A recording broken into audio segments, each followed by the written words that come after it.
Hi everyone, Drekkie here, and it's time for another Action Cam Roundup. Today we're looking at my top Action Cam choices as of December 2018, and I'm going to go from cheapest to most expensive, starting with the SooCoo C30. For the third year in a row, this is the cheapest cam I recommend, and this year the price has dropped to $45 US.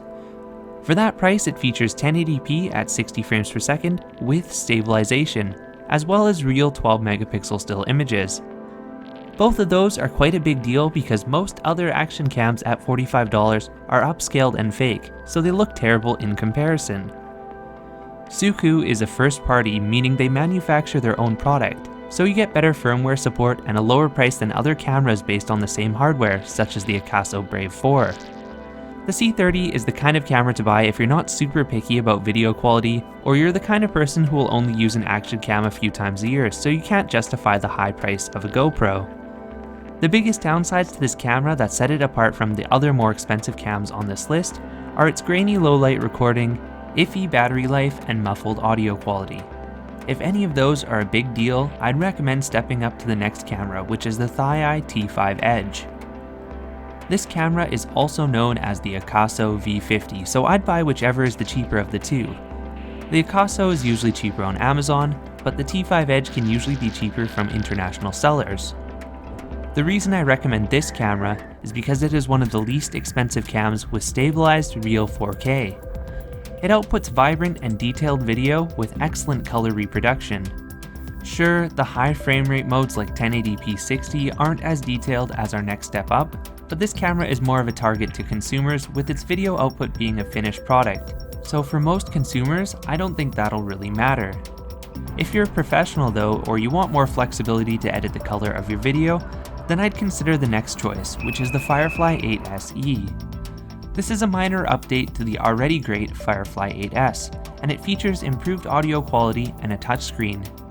This camera's audio quality really makes the difference for me and rounds it off as the most affordable with the best features.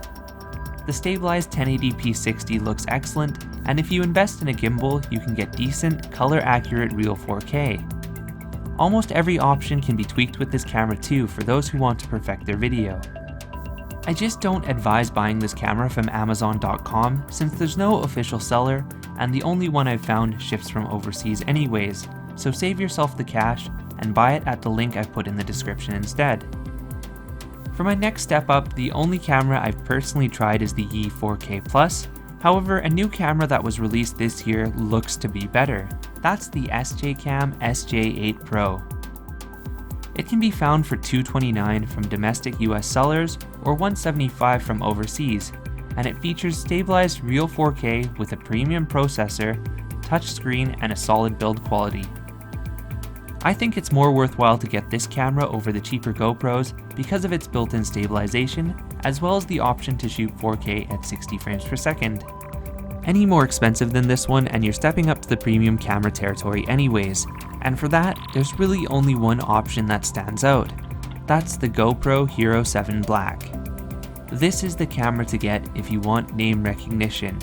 This is also the camera to get if you want domestic warranty and waterproof without an extra case. Of course, those features have a hefty $400 price tag, but the stabilization of this camera is second to none, and it has all the professional options you'll ever need. If you can afford it and you're the kind of person who wants the best image quality, there are few other options, except maybe the Sony FDR X3000 if you can get over that weird tube-like form factor. 2018 has seen lots of advancements in terms of action cams, from better stabilization to real 4K in cameras that cost less than $100. Hopefully this list will help you decide which cam works best for you, and if you have any questions, just let me know below. Thumbs and subs support my channel, and as always, thank you for watching.